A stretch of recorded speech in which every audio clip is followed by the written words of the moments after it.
La quasi-totalité des êtres vivants partagent une caractéristique qui est d'économiser le plus possible leurs réserves d'énergie, parce que c'est un mode de survie pour faire face à l'alimentation aléatoire et au fait d'échapper au danger quand on est un animal.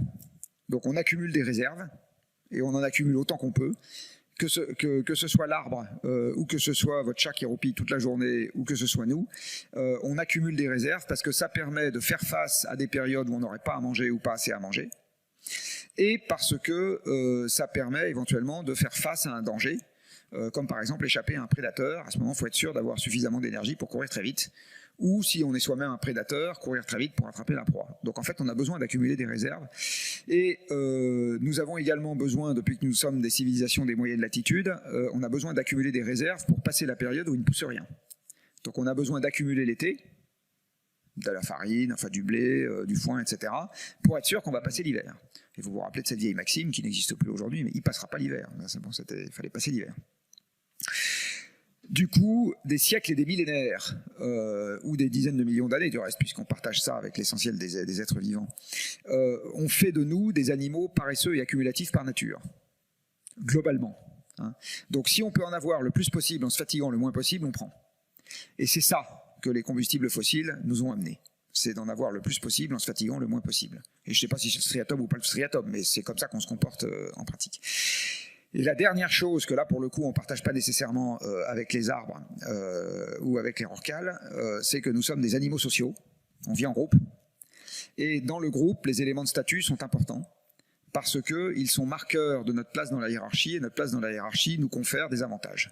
Voilà. Si les éléments de statut n'avaient aucune importance, vous ne seriez pas sénateur, je n'aurais pas fait l'école polytechnique, et tous les gens qui vont nous regarder n'auraient pas fait ce qu'ils ont fait, et Porsche ne vendrait pas une voiture. Donc les éléments de statut, c'est également quelque chose qui est un moteur du comportement humain, et avec les combustibles fossiles, chacun a pu augmenter son statut, ou en tout cas penser qu'il allait pouvoir l'augmenter, puis une fois qu'il y en a un qui a commencé, les autres suivent. Voilà. Ce qui veut dire que le travail qu'on a à faire sur nous-mêmes dans cette affaire, c'est un travail sur les signes statutaires. Qu'est-ce qui fait qu'on est bien considéré par le groupe?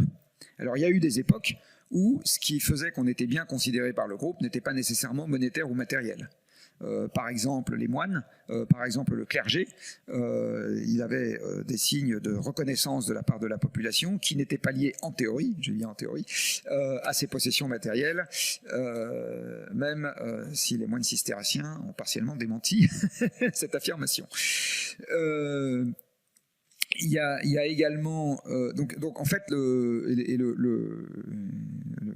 l'auteur là auquel on fait appel dans le Monde sans fin, là, Sébastien Boller, il a commencé par faire un bouquin sur le striatum auquel il impute lui nos comportements un peu animaux, notre envie d'accumuler, etc.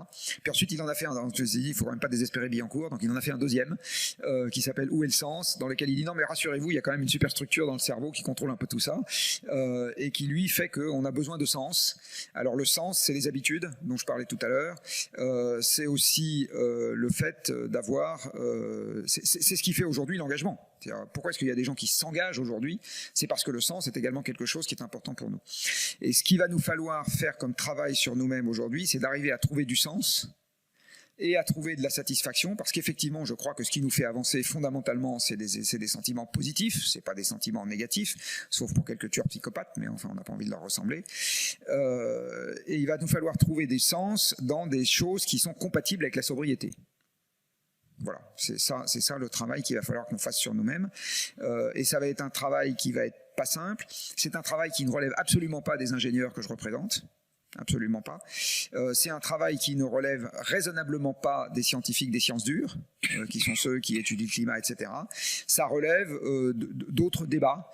Voilà. Et c'est cette place que pendant longtemps la religion a occupée dans nombre de pays, et occupe encore dans nombre de pays, mais beaucoup moins, donc ça c'est un fait anthropologique bien connu, hein, beaucoup moins dans les pays occidentaux, à part chez les républicains américains. Et c'est il va falloir, alors je ne dis pas qu'il va falloir retrouver un fait religieux, mais ça y ressemble. Enfin, il va y avoir à un moment quelque chose qui va devoir faire sens pour les individus sans que ce soit matériel, et permettre de faire société sans que ce soit nécessairement une course à l'accumulation. Voilà. Et ce travail-là, aujourd'hui, il est à trop bas bruit pour qu'il nous permette vraiment d'aller à la bonne vitesse dans le défi qui se présente devant nous. Et ce travail-là est probablement, enfin il n'est pas probablement, il est certainement aussi important que le débat sur les éoliennes, le nucléaire ou je sais pas quoi, parce que aucune marge de manœuvre technique ne résoudra notre problème tant que nous avons cette envie d'accumulation sans limite dont on n'arrive pas à se débarrasser.